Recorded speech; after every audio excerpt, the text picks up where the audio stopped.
જય શ્રી કૃષ્ણ, જય માતાજી. કેમ છો બધા? મજામાં? તો સ્વાગત છે તમારા બધાનો નવા વિડીયોમાં. અને જો અત્યારે ઘડિયાળમાં 10 થઈ ગયા છે, તો બહુ મોડું થઈ ગયું. મારે બધું કામ કરી લીધું ને એવું બધું કરી લીધું હતા. અને હવે જો અમારા જે કરવા છે ધૂંજારા, તમે શું કહેતા હોય, જારા કચરા તે કરવાના છે. મારી મમ્મી કે કેટલા દિવસથી આવે આવો હાવ ઓલું થઈ ગયું છે, વરસાદને રહેવાની રાહ જોતા હતા, પણ વરસાદ કંઈ રહેવાનો નથી, તો આપણે ફટાફટી કે જારા કચરા કરી નાખીએ. જય શ્રી કૃષ્ણ, જય માતાજી. બધા કેમ છો? મજામાં ને? જો અમારા કરવા છે કચરા પર ધૂંઝારા. તમે શું કહો? તે આજ આ વરસાદ ચાલુ છે, એમાં ધૂંઝારા કેમ કરવા? પેલા નવરા થઈ કરી લઈને શ્રાવણીમાં આવશે પસંદ ન કરીએ. સવારમાં જો કેવી વરાપતિ, એકદમ સરસ ખુલ્લું વાતાવરણ થઈ ગયું હતું, ને અત્યારે તો પાછો ધોધમાર વરસાદ ચાલુ થઈ ગયો છે. વરસાદ છે ને રહેવાનું નામ જ નથી લેતો. તો હવે અમારે જો પછી અમે શ્રાવણ મહિનામાં ન કરીએ. મારી મમ્મી એમ કે શ્રાવણ મહિનામાં કે હાવેણી ન ફેરવાય, એટલે અત્યારે જો શ્રાવણ મહિનાથી થોડીક વાર છે ને, તો કે આપણા જારા કચરાને એવું થઈ જાય, વરાપ થઈ જાય તો મજા આવે કંઈક કરવાની, બધું સુકવવાની ને એવી. પણ વરાપ તો કંઈ એમાં નીકળે એવું લાગતું નથી, એટલે અમે કઈ આજે જ કરી લઈએ. આપણે લઈ લીધી છે આપણી સાવેણી હાથમાં, અને હવે ફટાફટ બધે જારા કચરા કરી નાખીએ.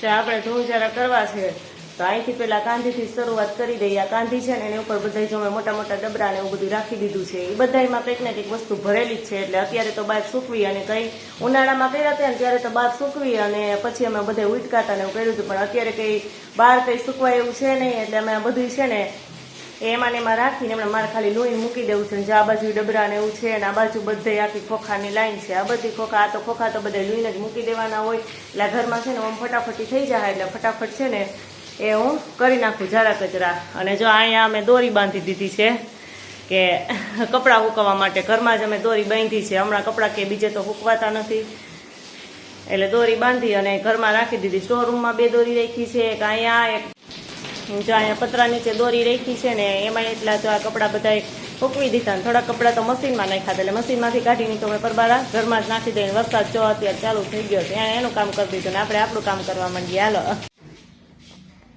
જે આપણે બધા ડબરા હતા ને, એ ડબરા બધા લૂસી અને પાછા મૂકી દીધા. લોહી વ્યવસ્થિત સાફ કરીને હવે જે આર્યો છે ને સાફ કરવો છે. જાય મોતીના સીસા બધું છે ને એ લોહી અને એ મૂકી દઈને આર્યો આખો સાફ કરી દઈને. એટલો વરસાદ થયો ને, તો ગરમી એટલી થાય છે ને એની વાત જવા દો. અત્યારે મને એટલી બધી ગરમી થવા માંડી ને, વરસાદ એટલો આવ્યો તો ગરમી હજી એટલી જ છે કે ઓછી થતી જ નથી. ચાલો ફટાફટ આર્યો સાફ કરી, પછી બધા ખોખા છે એ લૂસી નાખું, અને પછી ઘરમાં નીચે નીચે આપણે વારી લઈએ, એટલે આ એક રૂમ છે એ કમ્પ્લીટ થઈ જાય. જો અત્યારે ઘડિયાળમાં છે ને 12:15 થઈ ગયા છે, અને 12:15 થયું ને તમારે આખો રૂમ છે ને એકદમ સરસ કમ્પ્લીટ થઈ ગયો છે એક રૂમ. હવે આપણે બીજા રૂમમાં કે રસોડામાં છે ને એ કરવા માંડીએ. આ એક રૂમ છે એ કમ્પ્લીટ થઈ ગયો છે. જો એક રૂમમાં છે ને મારે સફાઈ થઈ ગઈ છે, અને હવે રૂમમાં તો અત્યારે તો બપોર વચ્ચે બધા ઘરે હોય, એટલે રૂમમાં કંઈ ધૂંજારા કરવાની મજા ન આવે. તો હું હાઈલાઇટ પહેલાં છે ને અત્યારે બપોર વચ્ચે રસોડું જ કરી લઉં. તો રસોડામાં જો હવે જારા કચરા કરવા વેચી છું, તો બપોર વચ્ચે રસોડું છે ને એ થઈ જાય. તો જો આવડું આમ પેલા કબાટથી શરૂઆત કરું. કબાટમાં બધી બહેણી ને એવું બધું પડ્યું છે, તો એ તો અંદર પેક જ હોય, એટલે એમાં કંઈ થાય નહીં. તો એની સફાઈ પેલા લોહીને આપણે લૂછીને એમ મૂકી દઈએ. અને રસોડામાં જો ગાંધી ઉપર અમારે એવી રીતે કંઈ નથી રાખતા, જે હોય ને માળિયામાં બધું રાખી દઈએ છીએ, કેમ કે નકર બધું ખરાબ થઈ જાય ને અમે ચીકણું થઈ જાય. એટલે વસ્તુ હોય ને વધારાની બધી માળિયામાં રાખી દઈએ. એટલે ગાંધી 2 એમનું ખાલી છે, એટલે ગાંધી ઉપર આપણે કંઈ કરવાનું નથી. અને નીચે આ ખાના છે, પછી આ કબાટ ખાલી વ્યવસ્થિત સરખો કરી, પછી નીચેના ખાના છે ને એમાં આપણે સફાઈ ફટાફટ કરી નાખીએ. એટલે હમણાં 2 કલાક થાય ને કે તો આપણે રસોડું પર સફાઈ પૂરી. હાલો ફટાફટ આપણે રસોડાની સફાઈ કરવા માંડીએ. જો અત્યારે ઘડિયાળમાં થઈ ગયા છે 3, અને રસોડામાં તો મારે બધું વ્યવસ્થિત થઈ ગયું છે. અને હવે આવડા રૂમમાં મારે કરવું છે. તો આ રૂમમાં પહેલાં હું કરી લઉં. તો પેલા ટીવીની બધી સાફ કરી લઉં, આ બધું લઈ લઉં. આ ઢીંગલીની જે આ ઢીંગલી છે ને એ મેં જાતે ગૂંથેલી છે. મને ગૂંથવાનો પણ શોખ છે, સિલાઈનો શોખ છે, ગૂંથવાનો ને એવું બધું મને આવડે છે, એનો શોખ છે. તો જે આ સરસ મજાની ઢીંગલી છે ને ડેકોરેશનમાં રાખવા માટે મેં બનાવી હતી, તો એ અત્યારે આરિયામાં રાખી દીધી. આપણે એ બધી ઢીંગલીને એવું બધું સાફ કરી લઈએ વ્યવસ્થિત, અને પછી આખો આ રૂમે કરી લઈએ. એટલે ત્યાં 5, 5:15 થઈ જાય, એટલે પછી છોકરા આવી જાય, એટલે પછી તો તમારે રસોઈનો ટાઈમ થઈ જાય, એટલે પછી બનાવવા માંડીએ રસોઈ. એટલે હાલો ફટાફટ હું આરામ પણ કરી નાખું.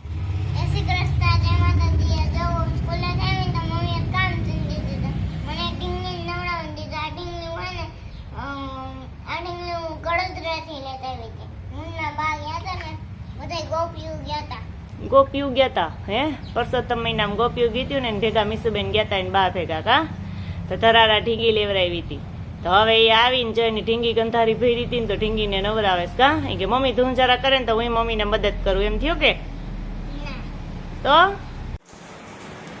જો આજે ધૂંજારા કરી લીધા અને પછી તો બહુ થાકી ગયા મીસુબેન તમે કર્યા તમે નથી કર્યા હે ધૂંજારા જો કરી લીધા ને પછી મેં નાઈ અને થોડીક રસોઈ બનાવી થોડીક રોટલી ને એવું બનાવ્યું છે અને બાકી જો અમારે ગાંઠિયા ખાવાતા ને તો અમે મગાવી લીધા છે વણેલા ગાંઠિયા તારે ખાવાતા બેન નતા ખાવા ન ભાવે એને તો વણેલા ગાંઠિયા નો ભાવતા હવે તો તું ખાય છે જ નહીં હે વાહ તો ખાવા નહીં દઉં તો જો વણેલા ગાંઠિયા અમારે આવી ગયા છે અને અમે હવે ગરમા ગરમ ગાંઠિયા ફટાફટ ખાઈ લઈએ જમી લઈએ કા તમને બધાને મોઢામાં પાણી આવી જતું હોય તો આવી જાવ જમવા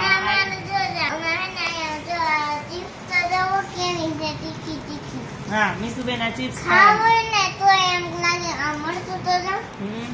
એટલે મીસુબેન છે ને ચિપ્સ ખાવાના છે અને મીસુબેન છે ને ચિપ્સ ખાવાના છે અને કાં અમે બધા ગાંઠિયા ખાવું આ સાથે આજનો આ વિડીયો પણ અહીંયા પૂરો થાય છે જો અમારો વિડીયો તમને ગમ્યો હોય તો લાઈક કરજો શેર કરજો અને જો ચેનલ